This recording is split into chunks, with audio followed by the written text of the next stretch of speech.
The love affair between H and Lucy was that Lucy loved H's money and H loved Lucy's appearance. On the night of February 1st, 2010, Lucy Davies ran out of her own front door screaming. She didn't make it far. Her husband followed her outside and stabbed her 23 times. Her children were inside the house when it happened. She also had a very large butcher's knife that was still in her. When police finally pieced together who Harold Landry really was, they discovered something that made this case even darker. This wasn't his first time. Who was Lucy? Lucy Davies grew up in Wales with music in her bones. She didn't just enjoy music, she lived it. It was how she processed the world, how she expressed herself, how she connected with people. Friends described her as someone who lit up a room, not in a loud way, but in the way that made you feel like the conversation you were having with her was the only one that mattered. She was a mother first, everything else came second. She had a son from before her relationship with Harold, and she loved that boy fiercely, the way mothers do when they've raised a child mostly on their own, when every good day feels like something you fought for. In 1999, Lucy was online, which in 1999 still felt new, still felt like an adventure, and she met a man named Harold Landry. He was American, from Louisiana, polished, wealthy, charming, an oil millionaire who knew exactly how to make a woman feel chosen. Lucy probably thought she'd found something rare. She had no idea what she was walking into. Here is what Lucy almost certainly did not know when she said yes to Harold Landry. In 1994, 5 years before they ever met, Harold had shot a man. His name was Chris Price. The confrontation turned violent. Harold pulled a trigger, and Chris Price survived, but only just. Harold was charged with attempted murder. That charge was eventually reduced to aggravated battery, and he was convicted. A man with a violent conviction. A man who had already shot someone. And Lucy had no idea. Their relationship moved fast, the way relationships do when someone is determined to move them fast. Lucy became pregnant. They married. They relocated to England, settling in the quiet town of Pershore, Worcestershire, where they built what looked from the outside like a perfectly ordinary life. 2 children in the home, a comfortable house, a wealthy husband, but comfort and safety are not the same thing. And behind that front door, things were slowly falling apart. By 2009, Lucy had made a decision. She was done. She filed for divorce, and the moment she did, Harold's mask slipped. The financial disputes that followed were vicious. Both had started new relationships. The tension between them was no longer something either of them was trying to hide. They were still living in the same house through all of this. 2 people who had become enemies, sharing a roof, sharing space, sharing the daily reality of a family that was disintegrating. Lucy was trying to get out cleanly. Legally, safely. She didn't know that the man across the hallway had already proven once before that he didn't resolve conflict peacefully. Things became violent at the Landry estate. On the night of February 1st, 2010...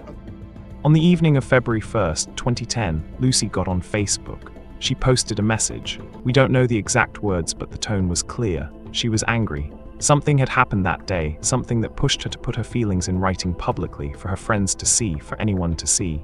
It was the kind of post you write when you're done holding it in. That post was one of the last things Lucy ever did. Sometime that evening, an argument broke out inside the house. We don't know who said what first, we don't know which word crossed the line. What we know is that at some point the argument stopped being just words. Lucy ran. She got out of the front door into the cold February night onto the street outside, and she screamed. Harold followed her, and he stabbed her, not once in a moment of blind rage, 23 times. The attack began inside the house. It continued outside. It did not stop. At 11:45 p.m., police received a call. When they arrived, Lucy was fatally wounded. Harold Landry was arrested later that night. Her children were inside the house through all of it. Sit with that for a moment. While Lucy's family was in shock. While investigators were processing the scene. While her children were trying to understand what had just happened to their mother. Harold Landry was moving money. In the days following Lucy's death, Harold gave £30,000 in cash, along with financial documents, to another woman. A woman he had been seeing during the marriage. The transfer happened quickly, quietly, deliberately. Think about what that tells you about this man. His wife had just been killed. His children had just watched their world collapse, and Harold's first instinct was to protect his assets. To make sure that money, his money, didn't get tangled up in what was coming. That's not a man in grief. That's not a man in shock. That is a man who was already thinking about what came next. In February 2011, Harold Landry stood trial at Wolverhampton Crown Court. He admitted he killed Lucy. He had no choice, the evidence was absolute, but his defense team argued it wasn't murder. They said Lucy had threatened him with a knife, that something snapped inside him, that he suffered a sudden, partial loss of control and couldn't fully remember what happened. They were asking for manslaughter. The prosecution dismantled that argument piece by piece. 23 stab wounds, they said, is not a moment of lost control. It is a sustained, deliberate act. And then they brought up the £30,000. The money moved to another woman within days of the killing. The financial maneuvering of a man who was already planning, already calculating. The jury deliberated. On February 25, 2011, they came back with their verdict, guilty of murder. Harold Landry was sentenced to life imprisonment with a minimum of 16 years. And only then, after the verdict, after the sentence, was the jury told about 1994, about Chris Price, about the shooting that Harold had walked away from 15 years earlier. The woman he married never knew. The jury wasn't allowed to know until the end, but now you know. Lucy Davies wanted 3 things in 2009: a divorce, safety, a fresh start. She was doing everything right, going through the legal process, trying to protect herself and her children, trying to build something new on the other side of a bad marriage. She never got there. What makes Lucy's story so hard to let go of is not just what happened to her, it's how preventable it could have been. Harold's 1994 conviction was on record. It existed, it was real, and yet somehow none of the systems that are supposed to protect people ever connected those dots for Lucy. She deserved to grow old, to hear her children laugh as adults, to play music on a quiet afternoon with no one threatening her. Instead, the last thing she felt was February cold and the sound of her own screaming. Harold Landry is in prison. Justice in the legal sense was served, but Lucy's children grew up without their mother, and that is a sentence with no end date.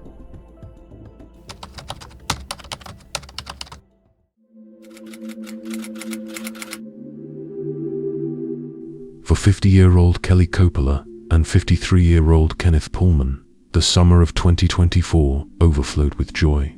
Both had faced profound tragedies. Kelly had escaped an abusive marriage and a grueling divorce, while Kenny had lost his first wife to cancer 17 years prior. Meeting each other sparked a happiness their families had never witnessed in them before. Their love was weaving something extraordinary, a blended family uniting Kenny's children, 25-year-old Brianna, 21-year-old Tyler, and 14-year-old Jenna, with Kelly's 15-year-old daughter, Gianna. Yet, their newfound bliss had drawn the gaze of someone convinced Kelly was unworthy of such happiness. Someone who, for months, had been plotting vengeance, determined to shatter the life they had built together. One day, or one night, an evil monster decided to break in his house and kill them in cold blood. Kelly Jean Coppola was born in 1974 and raised on Long Island by her loving parents, John and Karen. From an early age, she was known as the ultimate daddy's girl. Her sister-in-law, Lori Patton, who met Kelly's brother Ryan back in high school, described Kelly as being incredibly close to both her parents. She spoke to her mother every single day and was the apple of her father's eye. Kelly attended Sachem High School with her brothers, Ryan and Kyle. Those who knew her best remember her as a radiant spirit, beautiful, kind, and full of life. Lori, who had known Kelly for 27 years, said she was the kind of person who made everyone around her feel special. She stayed connected with friends, always smiling, always positive, and carried a light within her that naturally drew people in. Growing up, Kelly remained incredibly close to her extended family, including her stepbrother and stepsister, Keith and Courtney. She was the kind of person who never forgot a birthday, never failed to reach out, and always made people feel remembered. Her nieces and nephews adored her, calling her the best auntie ever, because she never missed a soccer game, recital, or school event. After high school, Kelly's life followed a familiar path. She met Daniel Cooper, and in time, the two married. Their greatest joy came with the birth of their daughter Gianna, who became the absolute center of Kelly's universe. From the outside, their lives seemed picture perfect.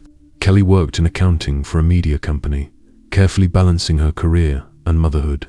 Lori recalled that much of Kelly's life revolved around Gia's cheerleading competitions. A lot of their world was cheer competitions, she said. Kelly was always there, at every event, every performance. Kelly poured her heart into giving her daughter a happy, fulfilling childhood, planning vacations, taking her to the city, great adventure, and even Disney World. Her goal was simple: to make Gianna as happy as possible. But behind the smiles and family photos, Kelly was struggling. Those closest to her sensed that her marriage to Daniel was deeply troubled. Kelly, being private by nature, didn't often share her pain, but the signs were there. Her family would later describe Daniel as controlling and abusive. Police records confirmed one documented domestic incident during their marriage, though it was officially classified as non-criminal.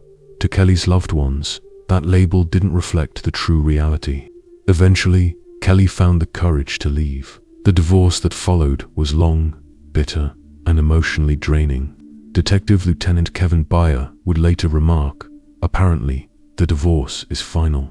Apparently, it was a contentious divorce. But what Kelly couldn't have known was just how much Daniel resented her, blaming her for everything that had gone wrong in his life, especially his financial downfall. The bitterness between Kelly and Daniel didn't fade after the divorce. It festered, quietly growing more dangerous with each passing day. The divorce was finalized sometime in 2022 or 2023, just a year or two before Kelly's death. For Kelly, it symbolized freedom, an escape from years of emotional turmoil.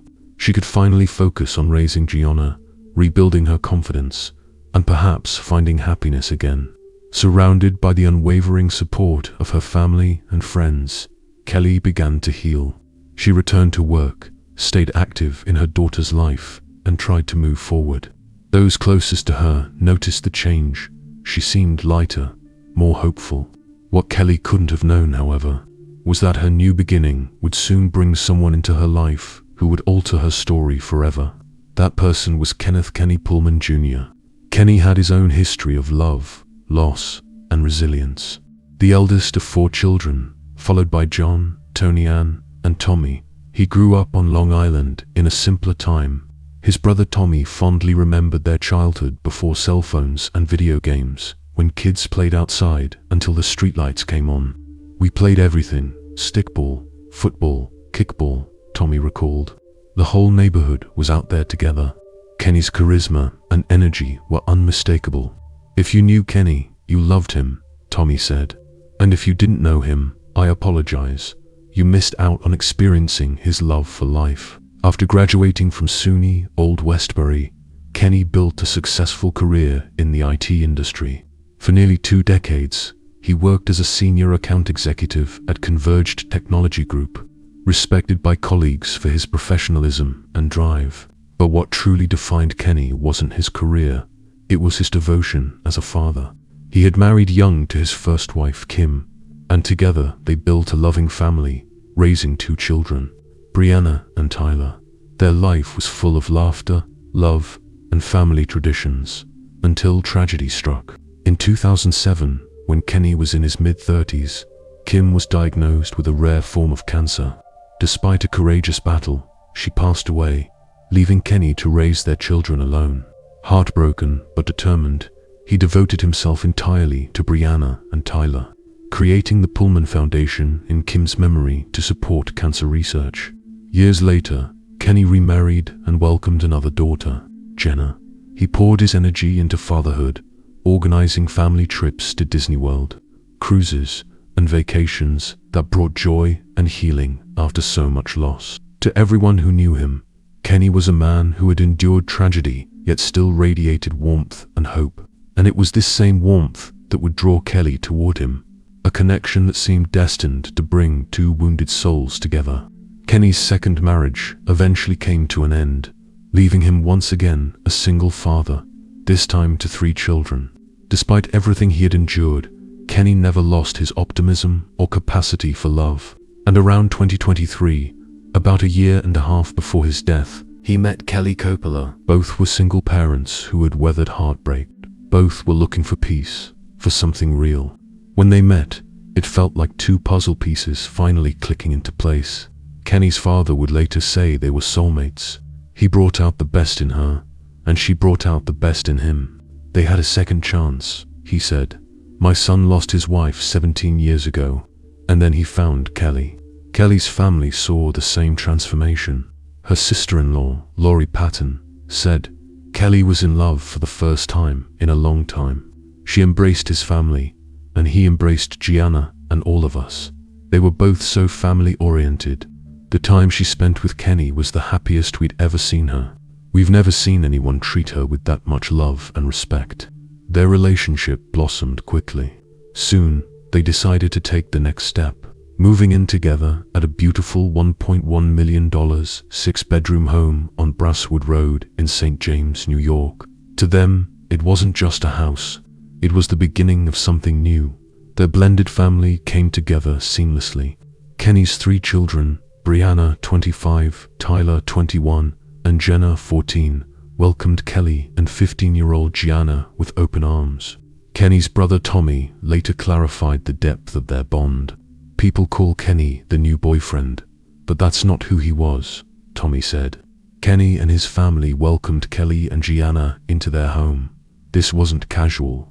It was 2 families healing together, building something beautiful from the ashes of their tragedies. In June 2024, Kenny threw Kelly a lavish 50th birthday party, a night filled with laughter, love, and family. For those who had watched Kelly struggle through years of unhappiness, seeing her so radiant was everything they'd prayed for. She was finally living the life she deserved. While Kelly and Kenny never married, their bond was unshakable. They were making plans for the future, creating a home full of love, laughter, and second chances. Tommy reflected on their relationship with quiet emotion. I want people to remember the love they had when they died, the love Kenny had for his family and for Kelly. No matter the circumstances, everyone deserves to be happy. Divorced or not, complicated or not, they died in love. If there's anything to take from this tragedy, it's that. But while their families celebrated this new beginning, one man was consumed by bitterness. Daniel Coppola, Kelly's ex-husband, couldn't bear to see her move on. What had once been jealousy began to twist into something darker, an obsession that would soon turn deadly. Once Daniel learned about Kelly's relationship with Kenny, the threats began. Kenny's family later said there had been numerous warnings, unsettling messages, and aggressive comments from Daniel. The Pohlmans knew he was jealous, bitterly jealous, but none of them could have imagined how deep that jealousy ran, or how deadly it would become. What no one realized was that Daniel had been planning his revenge for months. It was Wednesday, August 28, 2024, an ordinary summer night in the quiet, affluent community of St. James, Long Island. Inside their beautiful home on Brasswood Road, Kelly and Kenny were winding down for the evening. Their house had become a symbol of everything they'd overcome, a place where love, laughter, and family had finally taken root. Down the hall, 15-year-old Gianna was home too, likely getting ready for another school day at Smithtown High School East, where she was a cheerleader with the Long Island Cheer Diamonds. It was supposed to be just another peaceful night, a night like any other. But just 3 miles away, in the neighboring village of Head of the Harbor, Daniel Coppola was preparing to strike. Earlier that evening, Daniel had been driving with Gianna in the car. His behavior had become increasingly erratic and frightening. He was driving recklessly, speeding, swerving, hitting objects, terrifying his teenage daughter. Scared and confused, Gianna begged him to take her back to her mother's house. Daniel agreed, but once he pulled up outside the Brasswood Road home, he didn't simply drop her off and drive away. At around 11:30 p.m., Daniel sent Gianna a chilling text message asking for the location of Kenny's bedroom. Moments later, he instructed her to come outside and get into his car. Unaware of the horror about to unfold, the 15-year-old obeyed. She had no idea she was about to become an unwitting witness to a double murder, one that would forever change her life. With his daughter waiting in the car, Daniel crept toward the house. Hidden behind a bush near the front entrance, he raised his gun and fired through the lock, forcing his way inside. What happened next was swift and merciless. Daniel stormed upstairs to where Kelly and Kenny were sleeping. Within moments, The sound of gunfire shattered the silence. Both Kelly and Kenny were shot to death. In his haste to escape, Daniel left behind a pair of sandals, a small but crucial piece of evidence that would later confirm his presence at the crime scene. As he returned to his vehicle, Gianna sat frozen in shock, unaware of what her father had just done. Daniel got in, started the car, and turned to her with chilling calm. He told his daughter, "I killed your mother and Kenny." The 3-mile drive back to his home on Harbor Road must have felt endless, a waking nightmare. He was driving her to his house, and he was hitting things and driving recklessly, and she got scared and said, "Dad, I'm scared, take me back to the house." So he leaves her in the car, goes behind a bush, or she said behind a bush, and evidently he broke down the door, went up and did what he did, came back, told his daughter, I killed your mother and Kenny. Gianna, trembling and in disbelief, began frantically texting her friends for help. "I don't know what my father did. I don't know how my mother is," she wrote. Her friends tried calling Kelly, desperate for answers, but no one picked up. Something was terribly, terribly wrong. At 11:45 p.m., Gianna made a frantic 911 call from her father's home, saying Daniel was threatening to kill himself with a gun. Police were dispatched immediately to the Harbor Road address. Just 9 minutes later, at 11:54 p.m., Gia's worried friends also called 911, reporting that she had left her mother's house with Daniel without Kelly's permission. When officers arrived at Daniel's home, they quickly took him into custody for the suicide threats. Gianna then directed them to a black semi-automatic handgun that Daniel had hidden inside the house. Meanwhile, other officers rushed to Kelly's home on Brasswood Road. What they found there was a nightmare. The front door had been forced open, and inside, both Kelly and Kenneth were found dead from gunshot wounds. As dawn broke on Thursday, August 29th, the horrifying picture became clear. Detectives processed both crime scenes, Daniel's home on Harbor Road and the murder scene on Brasswood Road. During the search, they uncovered chilling evidence. Inside Daniel's house were typewritten documents detailing his murder plan in what prosecutors described as excruciating detail. One note read, "I am of sound mind, and I know exactly what I'm going to do." Daniel had even prepared bullets engraved with the names of his intended victims, Kelly, Kenneth, and both divorce attorneys. Prosecutor Eric Oberlofia later revealed that Daniel had even made one for his own lawyer. It was clear Daniel held Kelly solely responsible for what he believed was his financial downfall. His rage had grown to include anyone connected to their divorce. Investigators later said he had envisioned an even larger massacre, targeting everyone he blamed for his misery. At the Brasswood Road crime scene, detectives found Daniel's sandals, one of them trapped beneath Kenneth's body. Kenneth's brother, Tommy, would later say with heartbreak, "My brother died trying to protect Kelly." Even in his final moments, Kenneth had fought to save the woman he loved. When Daniel was first taken into custody, police body cam footage captured his immediate confession. Suffolk County District Attorney Raymond Tierney called the killings a premeditated ambush and execution. On August 29, 2024, Daniel was charged with 2 counts of second-degree murder. During his arraignment the next day, he pleaded not guilty and was remanded without bail. The courtroom was filled with family and friends of the victims, the grief palpable. Outbursts broke out from the gallery, with one person shouting, "Murderer." Kelly's father, John Patton, described the family's pain as overwhelming, a sorrow too deep for words. As prosecutors examined the overwhelming evidence of premeditation, the charges against Daniel were upgraded on September 6th to 4 counts of first-degree murder. If convicted, he would face life imprisonment without the possibility of parole. However, the case took an unexpected turn when Daniel suffered a self-inflicted spinal cord injury while on suicide watch at Suffolk County Jail. He required emergency surgery and later appeared in court from his hospital bed. His defense attorney, Stephen Pitty, stated he suffered an injury while in the jail. The extent of that, we're trying to determine with the doctors. I don't think anyone who has ever been charged with murder is in a positive mental state. The murders sent shockwaves through the Long Island community, prompting an outpouring of grief and support. Daniel's actions had devastated not just her families, but an entire community.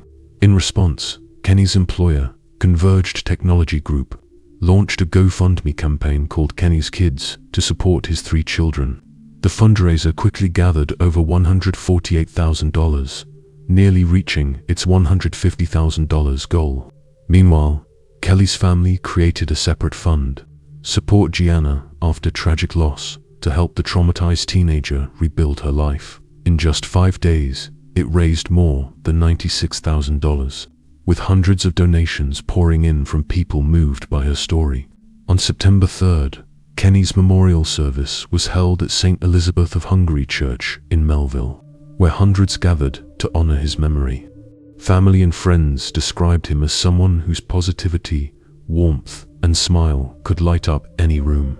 Kelly's services took place on September 4th and 5th at Molin's Holbrook Funeral Home, where she was remembered for her vibrant personality, kindness, and contagious energy. Kenny's brother, Tommy Pohlman, made a heartfelt vow that his brother's legacy would never be defined by the brutal way his life was taken. He said, "We are not going to let a heinous murderer overshadow the life and legacy of my brother. Number 1, we have his kids. His kids will be taken care of." With emotion, he added, "If I could tell him one more thing, I'd say I love him. All of us would tell him it was an honor and a privilege to be known as Kenny Pohlman's little brother. We will always be Kenny Pohlman's little brother." For Gianna, the horror of that night remains unimaginable. Just 15 years old, she had been unknowingly drawn into her father's deadly plan, hearing his confession and living through the unthinkable. Now, she lives with family members, surrounded by love and community support as she tries to heal from the trauma of losing her mother in such a violent way. In the end, beyond the tragedy and loss, what endures is love, imperfect, interrupted, but powerful. It's the love of a mother who gave everything for her daughter, a man who died protecting the woman he cared for, and families determined to honor their memories by carrying that love forward. So we've had Kenny in our life for 53 years, 7 months, 17 days, 14 hours, and 29 minutes. Thank you, John, for that. My son, John, he's the accountant.